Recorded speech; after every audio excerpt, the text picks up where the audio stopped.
यहाँ पर जो शांति है और जो मतलब यहाँ पे जो आदमी को आनंद मिलता है शांति से, वो तपोभूमि के कारण।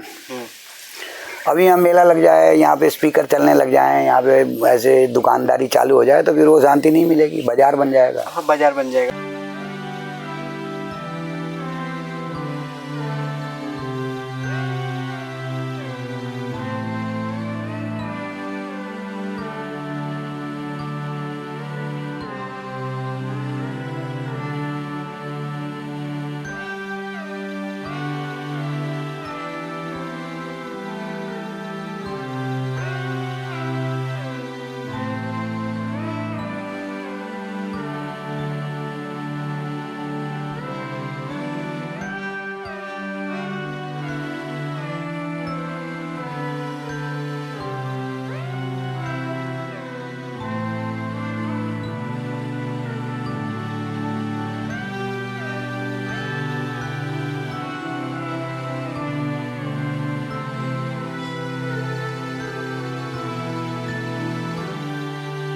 राधे राधे दोस्तों, जैसा कि मैं आपको नित्य नए संतों के दर्शन कराता हूं, इसी कड़ी में चित्रकूट के इस बीहड़ जंगल में यहाँ जाकर उनके दर्शन करेंगे और उनसे आशीर्वाद लेंगे और कुछ ऐसे अध्यात्म के सवाल पूछेंगे जिन्हें आपको भी अध्यात्म से जोड़ने के सवाल, आपके जो भी सवाल रहें तो आप भी बताया करिए, तो हम जाकर उनसे जानकारी लेंगे।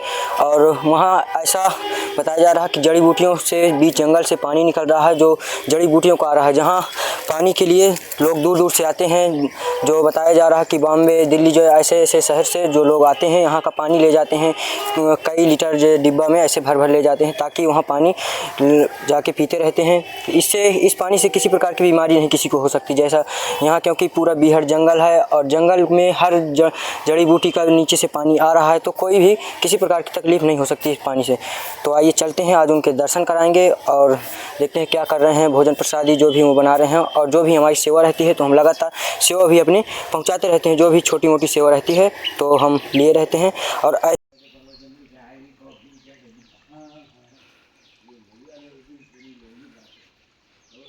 दोस्तों, तो ये अमरावती आश्रम है जहाँ पर आज हम लोग आए हुए हैं और मैं आप लोग को दिखा भी रहा हूँ लगातार कि किस तरह के यह पूरा बीहड़ जंगल है।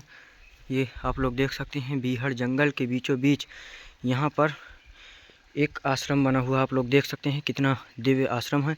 यहाँ पूरा जंगल के, अब ये हमारी गाड़ी खड़ी हुई है वहाँ पर, और इस तरह से यहाँ पर आए हुए हैं। और यहाँ एक संत जी का, ये जो संत आप लोग को दिख रहे होंगे, ये 125 साल यहीं पर तपस्या किए और यहीं पर अपना शरीर छोड़े हुए हैं, जो अमरावती आश्रम है। ये आप लोग लगातार दिखा रहा हूँ। इधर भी आप लोग देख सकते हैं किस तरह से पत्थरों में भी राम राम पूरे रचा गया है चारों तरफ। और ये हमारे कुछ साथी हैं जो हमारे साथ हैं। तो अभी हम आप लोग को चल रहे हैं आश्रम में, जो संत जी हैं इस समय उनके दर्शन कराएंगे। और देख सकते हैं कि चारों तरफ यहाँ पर पानी के कई कुंड बने हुए हैं, यहाँ हम आप लोग को भी दिखा रहे हैं। जहाँ पर वो संत जी तपस्या किए हैं, वो ये कमरा है जहाँ खोलना मना रहता है, यहीं पर उन्होंने तपस्या किया। और यहाँ पर देख सकते हैं क्या लिखा है, पर उपदेश कुशल बहु तेरे, जे आचरहि तेरे नर न घनेरे। इस मलमूत्र की गठरी से सिर्फ उपदेश ही ना दो, कुछ अच्छे कर्म भी करो। तो और ये देख लीजिए, महाराजा अम्बरीश की तपोभूमि अमरावती आश्रम, पाताल गंगा। ये देख सकते हैं, ये पानी निकल रहा है, ये देखिए, ये कुंड है और ये यहाँ से पानी निकल रहा है। तो अब चलते हैं, ये हनुमान जी का मंदिर है और ये यहाँ पर घंटियाँ लगाई गई हैं कई सारी। और मैं आप लोग को पूरे आश्रम का नज़ारा दिखा रहा हूँ, जहाँ पर बहुत ही अच्छी अच्छी मूर्ति और ये बनावट है यहाँ पर। और इधर भी देख सकते हैं राम जपशाला, और ये श्री राम, और ये मंदिर आप लोग देख सकते हैं कितना भव्य मंदिर है। और यहाँ पर आज संत जी के दर्शन कराएंगे और चारों तरफ जंगल का नज़ारा तो आप लोग देख सकते हैं, बीचे बीच ही यह मंदिर का निर्माण है। में जहाँ हम लोग आए हैं जंगल में, तो सड़क से जो है 4 किलोमीटर हम अंदर आए हैं और चारों तरफ से ये जंगल ही जंगल दिख रहा है और रास्ता भी कोई ठीक नहीं है, लेकिन फिर भी हम लोग अपने 4 पहिया से यहाँ तक आ गए हैं। तो महाराज जी यहाँ के बारे में थोड़ा जानकारी जानना चाहते, क्योंकि यहाँ आके जो शांति का अनुभव हो रहा है, जो यहाँ शांत मन में चल रहा है कि एकदम से हमको जैसे लग रहा है कितनी शांति मिल गई है। तो महाराज जी यहाँ के बारे में जानना चाहेंगे कि इतनी शांति कैसे मन में आ जाती है यहाँ आते ही। देखिए, शांति इसलिए आती है क्योंकि यहाँ पे आने के लिए रास्ता नहीं है, तो दुर्गम है, मतलब आना पड़ेगा, या तो पैदल आएंगे या मतलब आप गाड़ी से आएंगे। तो जब यहाँ पे साधन नहीं है तो उसके हिसाब से यहाँ पे बेमतलब का शोर शराबा नहीं है, यहाँ पे बिल्कुल प्राकृतिक है ना। और कहीं भी प्राकृतिक में आप जाएंगे, जैसे शाम को जैसे आपके घर के बाहर भी कोई बगीचा हो तो वहाँ चले जाइए आप, वहाँ कोई नहीं होना चाहिए, तो वहाँ 2 मिनट आप बैठेंगे तो आपको शांति आने लग जाएगी। पेड़ पौधे और वो मतलब ये वातावरण से जो है प्रभाव पड़ता है। तो ये मतलब जंगल के बीच में है, गांव बस्ती जो दूर है, यहाँ से जो गांव आपको सबसे नज़दीक पड़ा ये जमनिहाई गांव, तो 3 किलोमीटर है, वो 3 किलोमीटर है। और यहाँ से जो है ऐसे नीचे जाना हो तो आगे अनुसुईया माता जी हैं, वो भी 3 किलोमीटर है, वो भी 3 किलोमीटर है ना। फिर इस तरफ और इस तरफ कुछ नहीं है, कुछ नहीं, जंगल ही जंगल है। तो मतलब वन प्रदेश होने के कारण से मतलब एक तो शांत है ना। आवक जावक जो है मतलब आते जाते हैं, भगत लोग बहुत आते हैं, है ना। सावन भादो के समय मेला भी लगता है, जैसे मेले जैसे आते हैं, जो परिक्रमा होती है जब 84 कोस की, तो उसमें भी आते हैं। अच्छा, 84 कोस की परिक्रमा यहाँ जो मतलब चित्रकूट की परिक्रमा होती है, तो मतलब ये विराट कुंड जो है, यहाँ पर विराट कुंड है, तो इसकी भी होती है, तो वो मतलब आते हैं, तो यहाँ भी आते हैं, है ना। और ये जो है, ये स्थान का नाम है अमरावती। तो जो भगवान भगवान राम के जो वंशजों में से जो है राजा अम्बरीश थे, है ना। मुझे लगता है शायद रघु के पुत्र थे, रघु से कुल आरंभ होता है, तो मतलब उनके पुत्र या उनके पौत्र 2सी 3सी पीढ़ी में थे, महाराजा अम्बरीश, है ना, महाराजा अम्बरीश। उन्होंने यहाँ पे तप किया था। पहले के समय में क्या होता था, जैसे राजा होते थे तो मतलब अपना राज्य करते थे, जब मतलब लड़का जवान हो गया उसको युवराज बना दिया राज, तो वो अपना भजन करने के लिए जाते थे वानप्रस्थ होके। तो उन्होंने बहुत यहाँ पर मतलब तप किया इस जगह पर। तो यहाँ पर जैसे पानी प्रकट हुआ है, पाताल गंगा है अंदर, है ना। फिर ये है 2-3 स्रोत हैं यहाँ जल के, ये 12 मास 24 घंटे रहते हैं। तो ये भगवान की जो है मतलब कि जो राजा अम्बरीश जी जो हैं उनकी तपोभूमि है ये। एक जो यहाँ पर जो शांति है और जो मतलब यहाँ पे जो आदमी को आनंद मिलता है शांति से, वो तपोभूमि के कारण। अभी यहाँ मेला लग जाए, यहाँ पे स्पीकर चलने लग जाए, यहाँ पे ऐसे दुकानदारी चालू हो जाए, तो फिर वो शांति नहीं मिलेगी, बाजार बन जाएगा। हाँ, बाजार बन जाएगा। फिर महाराज जी भजन करने में भी तो बाजार में तो आप रहते ही हैं, वो तो रहते हैं महाराज, है ना। तो जैसे शहर में रहते हैं तो बाजार है, तो वहाँ वो वाली बात है। जब आप घर के अंदर जो है बाहर की बातें सुनाई नहीं देती हैं, तब जाके शांत होता है। तो ये मतलब ऐसा है, ये प्राकृतिक है और अभी दूर है गांव बस्ती से, वो गांव बस्ती शहर से काफी। फिर ये तपोभूमि है। तपोभूमि का मतलब एक महात्म्य होता है, जहाँ पे कोई संत साधु जैसे तप कर दे, भजन कर ले लंबे समय तक, तो वहाँ का जो कण कण होता है मतलब कि उसके भजन से। फिर यहाँ पे अपने महाराज जी रहे हुए हैं, ये आपने देखा सामने समाधि, है ना।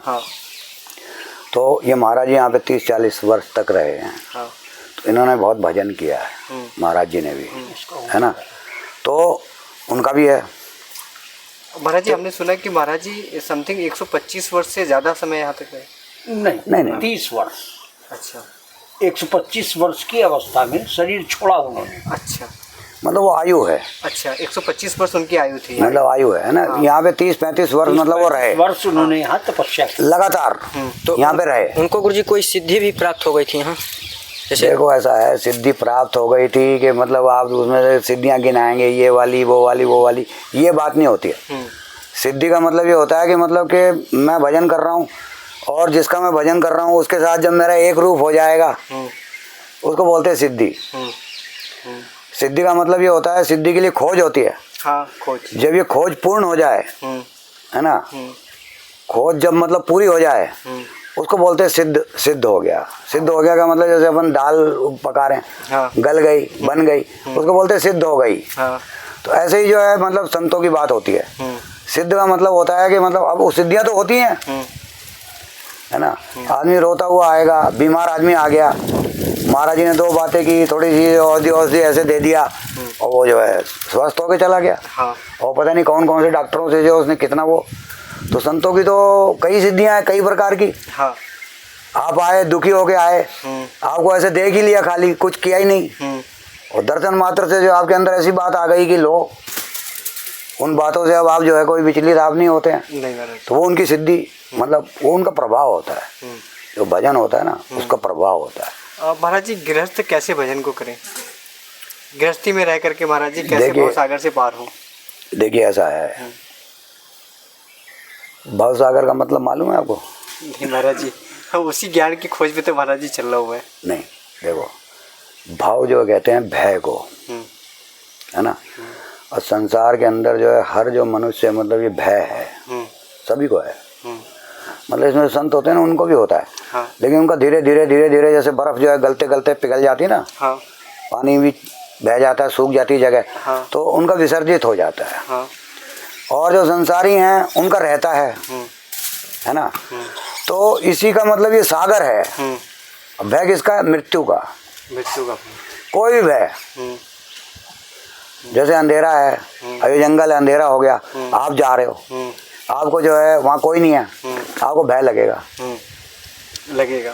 अब देखिए मतलब कितनी विपरीत बात है। हाँ। कोई हो उससे तो भय लगे तो ठीक भी है। हाँ। कोई है ही नहीं, फिर भी भय है। फिर भय है। हाँ। है ना।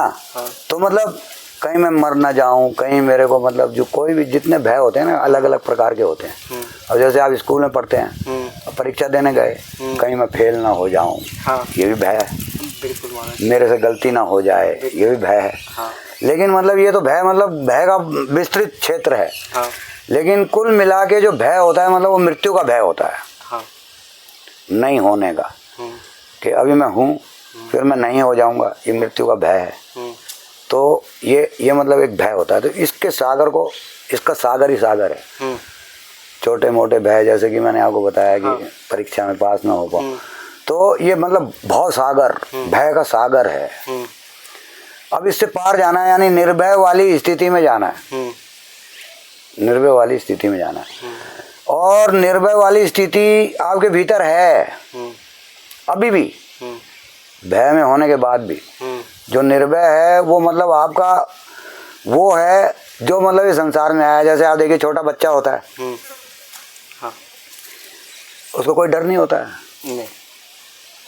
वो निर्भय वाले, यानी कि जो उसका मूल रूप है उसमें है, वो परमात्मा से जुड़ा हुआ है, आत्मा से अपने जुड़ा हुआ है।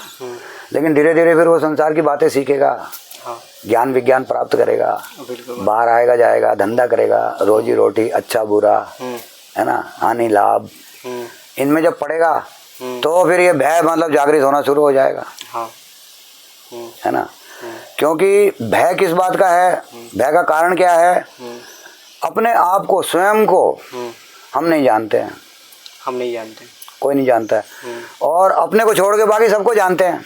हाँ, सबको जानते हैं। अपने को देखा नहीं जा सकता। यहाँ आके जो है देखते हैं, ये कान जो है सुनते हैं, है ना, ये चमड़ी है, त्वचा, ये दूसरे को छूती है, स्पर्श, गंध, है ना, स्वाद दूसरे का लेते हैं। लेकिन अपने को देखने के लिए मतलब कोई आँख हमारी भीतर नहीं जा सकती, नहीं जा सकते, है ना, ये हाथ हमारे भीतर नहीं जा सकते। तो मतलब हम जो है ऐसे ही रह जाते हैं, छूट जाते हैं हम, है ना। और हैं मतलब अपने आप में ही, लेकिन सोचने समझने में जो है अपने आप में नहीं है। जैसे मतलब ये शरीर है, ये शरीर हमारा शरीर है, मेरा शरीर, लेकिन मतलब हमने ऐसा मान लिया कि मैं ये शरीर हूँ। हाँ। और शरीर ऐसा है, कभी बीमार हो जाएगा, कभी जो है गड़बड़ हो जाएगा, और एक दिन मरेगा भी, मरेगा भी, है ना। तो अभी शरीर को मैं, इसका मतलब शरीर मरेगा तो फिर मैं मरूंगा, क्योंकि मैं शरीर हूँ। तो मैंने मतलब ये भय वाला रोग लगा लिया, जबकि मैं शरीर नहीं हूँ, मेरा शरीर है, मेरा शरीर है। हाँ। मैं शरीर नहीं हूँ, मैं शरीर नहीं हूँ, लेकिन हम मानते हैं कि मैं शरीर हूँ। और जैसे मैं आपको देख रहा हूँ तो आपका शरीर देख रहा हूँ, आपको कभी किसी ने नहीं देखा, आप शीशे के सामने भी खड़े होंगे तो आपको शरीर दिखाई देगा, आपको आप नहीं दिखाई देंगे। नहीं।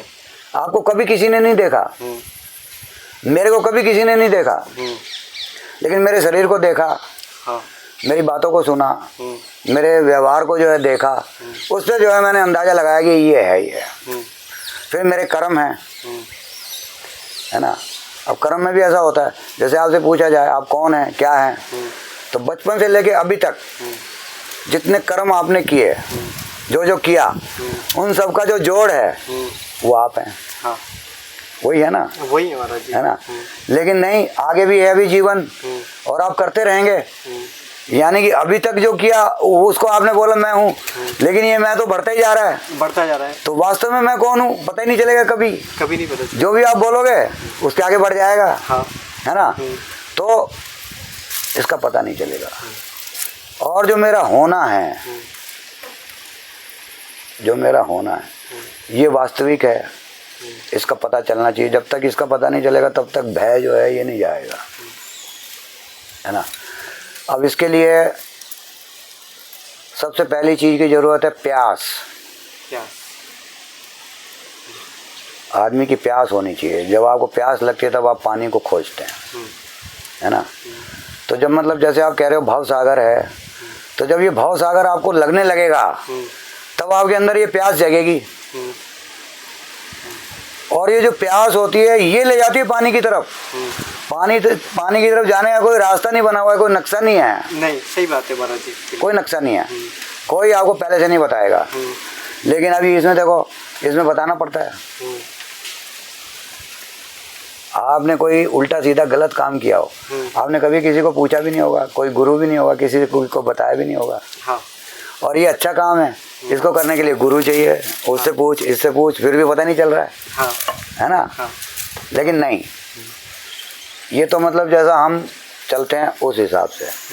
तो इसके लिए बताया मतलब प्यास। अब ये प्यास जो है कैसे बढ़े, तो ऐसा नहीं है, प्यास है हमारे अंदर, प्यास हम में है, लेकिन ये बटी हुई है। हमारी प्यास जो है बटी हुई है, तो उसमें कुछ तो ऐसी है, हमको धन चाहिए, क्योंकि मतलब कपड़ा चाहिए, भोजन चाहिए, है ना, रहना है। अगर शादी हो गई, बाल बच्चे हैं, या मतलब पढ़ना है, किताबें चाहिए, तो धन चाहिए। हाँ, बिल्कुल महाराज। तो मतलब एक हमारी धन की प्यास हमारी इधर बढ़ गई। फिर जो है हमारे जो है रिश्ते नाते हैं, माता है, पिता है, और संबंध हैं, इनसे भी हमने जो है अपना वो रखना है, तो वो प्यास उधर भी गई, प्रीति। अब बड़े से भी, छोटे से भी, बराबर वाले से भी, है ना।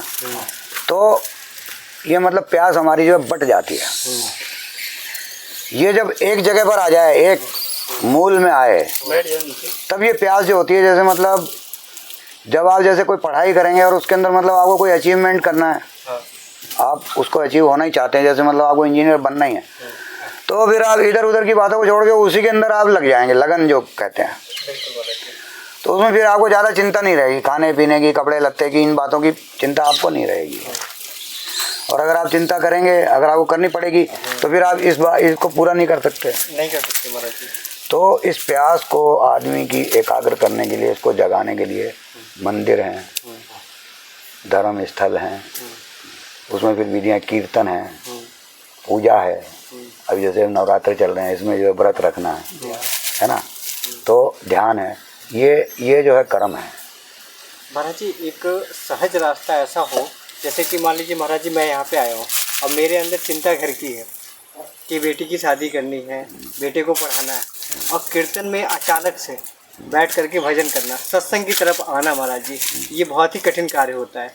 अगर आदमी के पास चिंता का विषय है, तो महाराज जी उस चिंता से इस भजन की तरफ या इस कीर्तन की तरफ, जिससे हमें इतना लाभ होगा कि हमारी आत्मा को शांति मिल जाएगी, तो इस तरफ महाराज जी कैसे अपने आप को मोड़े? नहीं, देखो ये तो फिर बात गड़बड़ है, हो गई।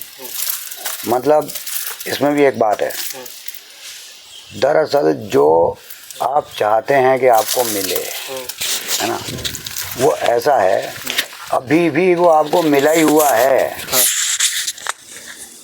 मतलब जिसको मैं खोज रहा हूँ या जो मुझे चाहिए, वो मुझे मिला ही हुआ है। मेरा ध्यान दूसरी तरफ है। अच्छा, ध्यान दूसरी तरफ है। हाँ। जब मैं उसमें आऊँगा ना तो वो मुझे ऐसा मालूम पड़ेगा, मतलब आदमी पूछते हैं कि महाराज आपने ये सब संसार छोड़ दिया, है ना, और जो मतलब कि इसके सुख सुविधा ऐश्वर्य थे सब छोड़ दिए, आपको मिला क्या, है ना।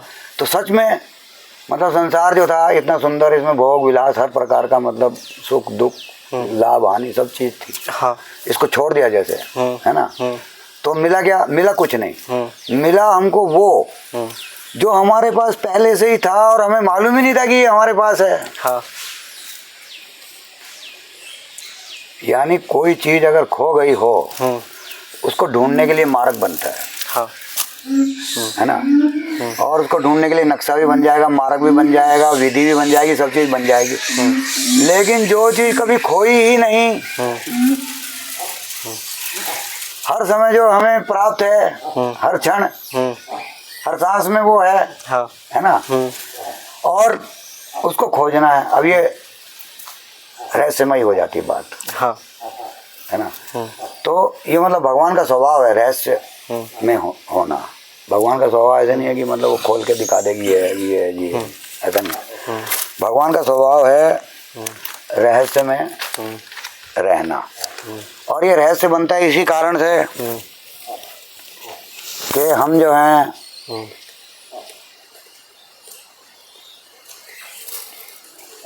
ये हमें मिला ही हुआ है, ये खोया नहीं है। भगवान अगर खो जाए तो किसी की भी मतलब इतनी मजाल नहीं है जो उसको खोज ले, है ना। और ये हमें मिला ही हुआ है, इसलिए जो है इसके मिलने की संभावना है। लेकिन जो ना मिला हुआ हो, खोया हुआ हो, उसको तो ढूंढने का मार्ग बनाया जा सकता है, उसके लिए कुछ यत्न किया जा सकता है, कोई विधि जो है ढूंढी जा सकती है। लेकिन जो हमें हर समय मिल ही रहा है उसको कैसे खोजेंगे? तो ये रहस्यमय बन जाता है ना। ये कैसा है कि जैसे मतलब आप हैं और ये है, मैं आपको देख रहा हूँ, क्योंकि मेरे और आपके बीच में दूरी है। हाँ। अगर ये दूरी कम होती जाए और आप बिल्कुल मेरी आँख के बिल्कुल यहाँ पे पास में आ जाएं, यहाँ पे, फिर मैं आपको नहीं देख पाऊंगा, नहीं, है ना। हाँ। ये दूरी जब मिटेगी, इतने नज़दीक आ जाएंगे, फिर मैं नहीं आपको देख पाऊंगा। और अगर आप मेरे हृदय में विराजमान हो जाएं, फिर कौन देखेगा? कोई नहीं देखेगा महाराज जी। और कैसे देखेगा? नहीं देख पाएगा। तो ये मामला और रहस्यमय हो जाएगा, और रहस्यमय हो जाएगा। फिर जो मैं हूँ वो वही है। हृदय से भी आगे निकल जाएं कि जो मेरा जो मेरी वास्तविकता है ये वही, उसी की वास्तविकता है, मेरा कुछ नहीं है, मैं कुछ नहीं हूँ। यहाँ पे जब मामला आ जाए तो फिर वो खोज वाली बात भी व्यर्थ हो जाती है। बिल्कुल महाराज जी। तो बात जो है मार्ग की नहीं है ना, रास्ता नहीं है, कोई विधि नहीं है, कोई वो बात नहीं है, लेकिन ये बोध है, होने का बोध। अभी हमारे भीतर दो चीज रहती है, एक तो हमारा होना, एक हमारा करना।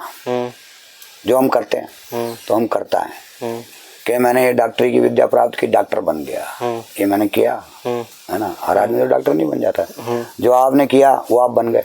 तो इसमें ये करता है, करने वाला। एक है आपका होना, है ना। ये होना जो है ये आत्मा है, और ये जो करना है ये मन बुद्धि है। मन बुद्धि और अहंकार, मैं, ये तीनों को मिलके ये करता है। हाँ। तो जब तक ये कर्तापन है मेरे भीतर, तब तक जो है मतलब कि शांति नहीं आने वाली और आनंद वाला वो जो है उसमें नहीं जा सकता। जैसे जैसे कर्ता जो धूमिल होगा, है ना, और विलीन हो जाएगा, तब जो है आनंद जो है वो मतलब उद्घाटित होगा। और मतलब कि हम अभी जैसे मतलब हम मान लो अभी हम संसारी हैं, हम दुख में हैं, तो हमको लगता है कि हमें आनंद नहीं है और ये कहीं से आएगा। हाँ। आएगा नहीं, उसका झरना हमारे भीतर बह रहा है, लेकिन हमारा ध्यान जो है बाहर की तरफ है। हाँ। अब इसमें भी जब हमारा ध्यान ही बाहर की तरफ है और हम जो है संसार के सब कार्य कर रहे हैं, तब ये भीतर वाली बात कैसे आएगी?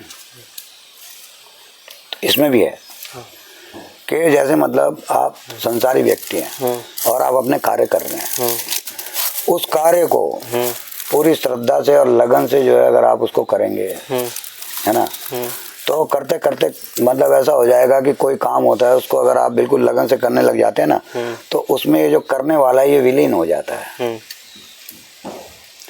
जैसे मतलब एक फावड़ा है, आप गड्ढा खोद रहे हैं, तो मतलब खोदने वाला भी है, गड्ढा भी है, खुदाई भी है, लेकिन खोदने वाला जो है इतना उसके अंदर लगन हो जाए, खोदने में इतना आ जाए कि खोदने वाले का पता ही नहीं चले, गड्ढे का भी पता न चले, और खुदाई खुदाई रह जाए। हाँ। है ना।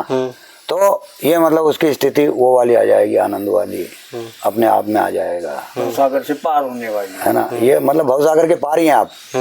और ये जो भवसागर है ये मतलब कोई काल्पनिक है, ये काल्पनिक है, मतलब ये वास्तव में नहीं है, वास्तव में नहीं है ना।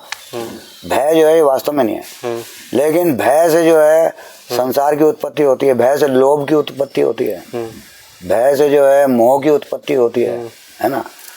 तो भय से जो है मतलब कि प्रकृति, भैया वो वाइपर जो हमारे वाइपर तोड़ रहे हैं थोड़ा, जो हमारे गुण हैं, है ना, इन गुणों की उत्पत्ति जो है इससे होती है, भय से।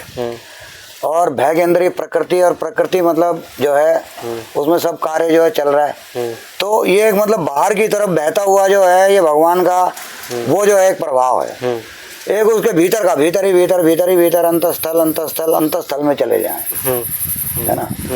परमात्मा और ये प्रकृति ये अलग अलग नहीं है। जो परमात्मा का बाहर का जो विस्तार है उसी को कहते हैं प्रकृति। अच्छा, जो बाहर का विस्तार है, हाँ, वही परमात्मा का जो विस्तार है, हाँ, बाहर की तरफ फैलना, तो ये फैलाव है। हाँ, सूरज चांद सितारे और ये मतलब पांचों जो है तत्व, और ये प्रकृति है। और इस प्रकृति का जो अंतस्थल है, हाँ, वो परमात्मा है, जिसने इसको रचा है, उद्गम। हाँ, अच्छा, रचा नहीं है। हाँ, रचा नहीं है। हाँ, रचा कैसे? नहीं, सही बात है महाराज जी, रचा नहीं है, उस उद्गम, उसके होने से ये छाया है। हाँ, जैसे मतलब आप खड़े हैं, इधर से रोशनी पड़ रही है, आपकी छाया पड़ रही है, हाँ, तो इस छाया को आपने तो नहीं बनाया, नहीं, लेकिन आप हैं, हाँ, इसलिए हो रही है, हाँ, आपके होने से। तो परमात्मा के होने से, ये उसके विस्तार से ये प्रकृति है, रचा हुआ नहीं है। क्योंकि सवाल ये आता है प्रकृति किसने बनाई, कब बनी, कैसे बनी, है ना। ये नहीं है, ये मूल सवाल नहीं है, ये भटकाने वाले सवाल है, मंद बुद्धि वाले सवाल हैं, ये नहीं है ना। मतलब प्रकृति जो है उसका बहिर्विस्तार है। और क्योंकि हम इंद्रियों से ही सब हमारा ज्ञान है, आंखों से हम देखते हैं, कानों से सुनते हैं, सुन के ज्ञान होता है, देखने से होता है, फिर जो है हमारे हाथ पांव करने से होता है, फिर जो है मतलब कि गंध है लेने से होता है। नहीं, पांच मतलब जैसे कर्म इंद्रियां हैं, पांच ज्ञान इंद्रियां हैं, है ना। तो इसमें ज्ञान जो है मतलब जो हमारा संसार का ज्ञान है मतलब ये पांच प्रकार का है, रूप का, रस, गंध, ध्वनि और स्पर्श। छू के मालूम पड़ता है, आवाज से मालूम पड़ता है, देखने से मालूम पड़ता है, स्वाद से, सुगंध से मालूम पड़ता है। तो ये मतलब हमारी ज्ञान इंद्रियां, इससे हमारा ज्ञान होता है। लेकिन ये जो इंद्रियां हैं ये मतलब प्रकृति से हमारा संबंध बनाती हैं। हाँ, स्पर्श करेंगे तो जैसे मान लीजिए मेरी आंख ना हो तो जो देखने का संबंध है मेरा वो खत्म, प्रकृति का, वो टूट जाएगा। हाँ, तो ये जो इंद्रियां हैं ये मुझे प्रकृति से जोड़ती हैं, और क्योंकि ये प्रकृति से जोड़ती हैं तो भीतर से तोड़ देती हैं। अच्छा, जो अंतस्थल है वो है परमात्मा। तो अंतस्थल जो है वहां से मैं टूट जाऊंगा, हाँ, जब मैं बाहर से जुड़ूंगा तो। हाँ, तो मतलब हमारे साथ यही बात हुई है, हम बाहर से जुड़ गए हैं। तो इसका मतलब हमें लोभ हो गया उस चीज से। हाँ, मतलब बाहर से जुड़ने के बाद हाँ, भीतर को हम भूल ही गए। भूल गए महाराज जी, बिल्कुल। अब आप देखिए स्कूल में आप पढ़ने जाते हैं, कॉलेज में जाते हैं, तो आपको पता है दिशाएं कितनी होती हैं? 10 होती हैं, 10, है ना। 10 मतलब 8 जो है चारों तरफ, एक ऊपर एक नीचे। हाँ, लेकिन 11 होती हैं, एक बाहर एक भीतर। ये भीतर वाली दिशा ये तो कोई बताता ही नहीं है। अच्छा, स्वयं को भूला, बाहर हैं ये दिशाएं, 10 दिशाएं बाहर हैं, लेकिन अगर मैं ना हूँ तो ये दिशाएं भी कहाँ हैं फिर? नहीं है, नहीं है दिशा, और इसको भीतर से मैं देख रहा हूँ, है ना। तो एक दिशा भीतर की भी है, एक बाहर की है, ये बाहर की है 10, हाँ, और एक भीतर की 11 होनी चाहिए, हाँ, लेकिन उसका ध्यान नहीं जाता है। भीतर की जो दिशा को मतलब, तो हमने क्या किया कि बाहर से जो है, जब हमारा संबंध जो इंद्रियों का बाहर से बना सब चीज़ों का, तो हमने सब चीज़ों को बाहर ही निर्मित करना शुरू कर दिया। प्रेम है, उसको भी हम बाहर ढूंढते हैं। लड़का है तो लड़की ढूंढेगा, लड़की है तो लड़का देखेगी। मतलब प्रेम के जो संबंध होंगे, भाई है, बहन है, माता है, पिता है, जिससे भी प्रेम हो, मित्र है, बाहर ही मिलेगा, है ना। धन है, उसको भी हम बाहर ढूंढते हैं। हर चीज हम बाहर ही ढूंढते हैं। और बाहर से इतने ज्यादा मतलब हम जुड़ गए कि हमने भगवान को भी बाहर ही ढूंढना शुरू कर दिया। हाँ, मंदिर में। जैसे मंदिर है, ये प्रतीक है कि भगवान यहाँ मिलेंगे, नहीं कि भगवान का होना, ये इस बात का प्रतीक है भगवान का। मिलेंगे नहीं, मिलेंगे तो वो आपके भीतर आप ही हो। मिलेंगे भी नहीं। मिलने में क्या है कि मुझे मिलेंगे का मतलब ये तो मैं रहा और वो भगवान आएंगे मिलेंगे, मैं ही हूँ। यहाँ पे बात तो यहाँ पर है, मैं ही हूँ, मैं ही भगवान हूँ। मतलब इसका कहने का मतलब मैं तो हूँ ही नहीं, वही है ना। अब ये कहने के मतलब दोनों प्रकार के ढंग है ना। एक जो है मतलब एक्टिव पैसिव जैसा होता है, हाँ, है ना। एक जो है मतलब कि सब्जेक्टिव, एक ऑब्जेक्टिव, दोनों तरीके से बात होती है। जैसे मतलब एक कमरे के अंदर टेबल के ऊपर गिलास रखा हो कांच का, आधा जो है भरा हुआ पानी का, आधा खाली है। अब उसमें दो आदमी जाएंगे तो अलग अलग, एक आदमी जो अंदर जाएगा बाहर आएगा, उसे पूछे हाँ भाई क्या था, गिलास था जी, कैसा था, आधा भरा हुआ था आधा खाली था। दूसरा गया, वो कह रहा आधा खाली था आधा भरा हुआ था। बात दोनों की सही है। हाँ। लेकिन क्या है कि जब देखने में जब वो गया तो उसको जो है खालीपन पहले नजर आया और भरापन बाद में। और दूसरा जो आदमी है उसको भरापन पहले नजर आया, खालीपन बाद में। जैसे मान लीजिए आप अपने मित्र के घर में जाएं और कमरे के अंदर जाएं तो वहाँ पे जो चीजें हैं वो पहले दिखाई देंगी और जो खाली जगह है वो बाद में दिखेगी। हाँ। और किसी किसी को क्या होगा कि खाली जगह पहले दिखेगी और चीजें बाद में दिखेंगी। दोनों प्रकार के मतलब अंतर्मुखी बहिर्मुखी जैसे होते हैं, है ना। अंतर्मुखी होते हैं, एक बहिर्मुखी होते हैं। तो ऐसे मतलब दो प्रकार के व्यक्ति जो है मतलब ये मानसिक जो है ये होता है संसार के अंदर, दोनों प्रकार के। तो एक जो बहिर्मुखी, लेकिन हमने क्या किया, हमने मतलब कि भीतर को हम भूल गए और उसको हम बाहर खोज रहे हैं। बाहर खोज रहे हैं। और मजे की बात यह है कि जिसको हम खोज रहे हैं वो खोया हुआ भी नहीं है। लेकिन जब हम खोज रहे हैं तो मतलब हमने मान लिया है कि वो खोया हुआ है, क्योंकि हम पुकारते हैं, बुलाते हैं और हमेशा ऊपर नीचे दाएं बाएं देखते हैं। कभी मतलब हमने ऐसे अपने भीतर नहीं देखा, भीतर की तरफ कभी ध्यान नहीं किया कि यहाँ भी है कि नहीं है ना। और ये मतलब एक बड़ी रहस्य की बात है और ये बड़ी अजीब बात है ना। एक अलग ही प्रकार की बात है। मतलब ऐसा नहीं होना चाहिए, जो भीतर है पहले तो यहीं होना चाहिए जो सबसे नजदीक है ना। और जो बाहर है वो तो बाद की बात है। लेकिन हम मतलब ऐसे आक्रांत हो गए, हमें बाहर ही बाहर दिखाई देता है, भीतर का पता ही नहीं है। नहीं, भीतर का नहीं पता। अब भीतर का पता ना होने के कारण है ना, फिर हम इसमें लग जाते हैं। और ये चीज़ें जो हैं ये हमारे को मतलब दुख में भी ले जाती हैं, सुख में भी ले जाती हैं। इसमें भी मतलब हम चुनाव करते हैं। असली बात क्या है, हम चुनाव करते हैं। दुख है सुख भी है, हानि है लाभ भी है, जय है पराजय भी है। लेकिन हम दोनों में से एक को चुन लेते हैं। हमें हानि नहीं चाहिए, हमें लाभ ही लाभ चाहिए। हमें दुख नहीं चाहिए, हमें सुख चाहिए। मतलब एक के विरोध में आपने दूसरे का चुनाव कर लिया। तो जब मैंने दुख के विरोध में सुख को चुना तो ये मेरा चुनाव जो है मेरे को दुख में ले जाएगा। बिल्कुल महाराज जी, ले जाएगा। जिस तरह मैं जाऊंगा उसके विपरीत में, क्योंकि ये गोल ऐसे ऐसे है, गोल गोलाई में है ये कोई सीधा नहीं है कि ये दुख है और वो सुख है, ऐसा नहीं है। ये गोलाई में है। जैसे दिन आता है चला जाता है, फिर रात आती है चले जाती है, फिर दिन आता है फिर रात, की गोलाई में। तो ये भी चीज़ गोलाई में।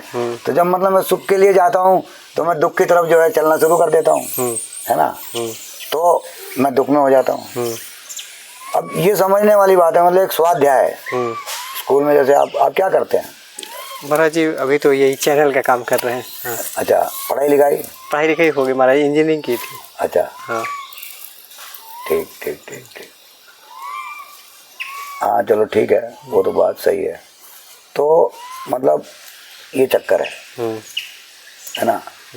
एक स्वाध्याय होना चाहिए। स्वाध्याय का मतलब जैसे पहले के लोग कहते थे मतलब थोड़ा सा 10 मिनट जो जैसे रात को सो रहे हैं आसन पे अपना बैठो और हमें देखो सुबह शाम तक मैंने क्या किया, क्या क्या किया, क्यों किया, कैसे हुआ मुझसे।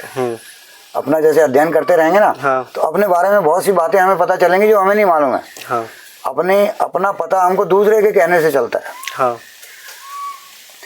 दूसरे जो हमारे बारे में कहते हैं उससे हमें पता चलता है कि हम क्या हैं। और दूसरे के बाद वो जो दूसरा है जो हमारे लिए कह रहा है उसके लिए हमें कहना पड़ता है। हाँ। और अपना किसी को पता नहीं है। नहीं। अगर हम स्वयं से हमको पता चले और अगर जो मूल में यहाँ पर मतलब जो हमारे होना है इसका जब हमें पता चलेगा, इसी को बोला है आत्मज्ञान।